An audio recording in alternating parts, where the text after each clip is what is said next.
terrible wind and snowstorm. Willard, Dan, and myself started this morning for Cairn Cross Camp. Went by road to Tule Pond and then took Lumber Road to the river, then followed up the river to camp. Dan went through the ice. He got one leg wet to the middle. We got it to camp around noon. We thawed and chopped ice and shoveled snow and split shingles or shakes to cover camp with, put in a bed and got supper, etc.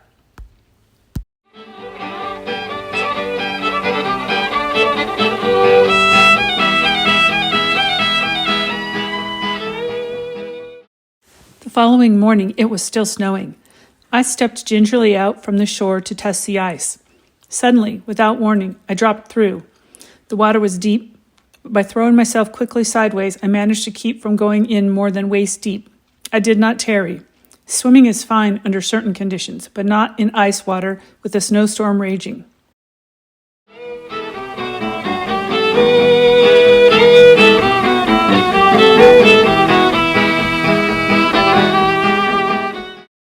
When it started to snow, the road builders would start their work by shoveling snow into the low spots and making the road even and smooth. When temperatures dropped below freezing, sleighs loaded with tanks of water were drawn along the road to sprinkle the snow. When the road froze, it would be a fine ice road that would support very heavy loads and, of course, have very little friction for the sleigh runners.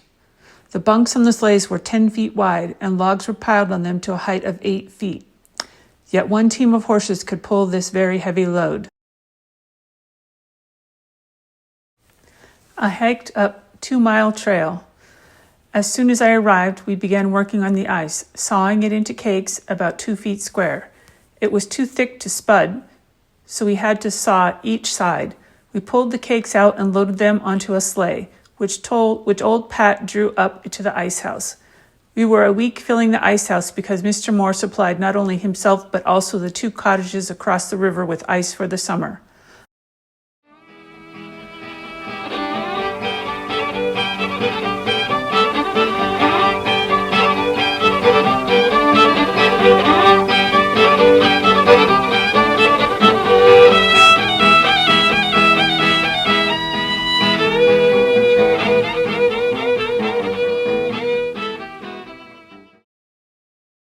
Last Christmas, after I had gone to bed, Santa Claus left me a nice new sled. The very next day, I went outside to slide, as any boy would do. If you had that sled, wouldn't you? Winter went fast, and soon it was past, and I left that sled kicking around. Once my pony came with a bound and leapt on that sled with all his might, and when I looked at it, it was a fright. This Christmas, Santa left me another new sled, and when summer came, I put it in the shed. I had learned a lesson true. If you had that sled, wouldn't you?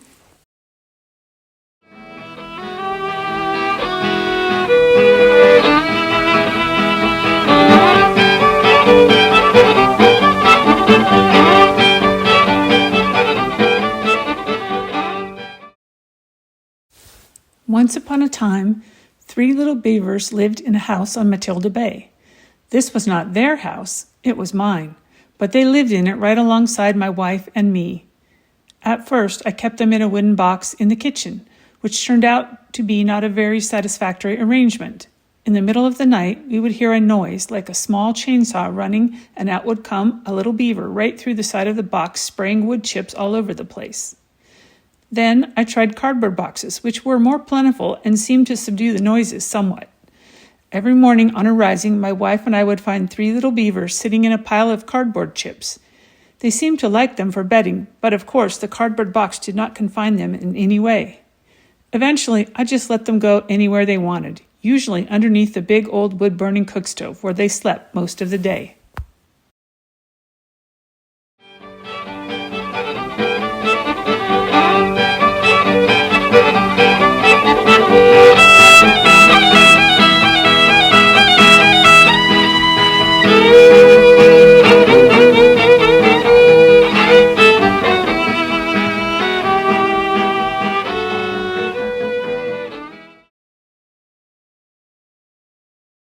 Snow, snow, snow. I know. It comes, it goes. Snow, snow, snow. It comes, it goes. It comes in storm of sterile whiteness. It comes silently and hides away what drabness it finds and touches. Snow, snow, snow. Clouds of crystalline dust, afloat in frigid air, the fleece of frost, puffs of winter's breath to set the old stage with costumes quickly made. Like feather croppings, like meal from a mill, thrown to the wind, it comes. Leafy flakes so many, sculpture designs, intricate yet simple, soon wherever one looks already said in 1,000 books, snow, snow, snow. I know, I know, I know. It comes, it goes. I know, snow never wins.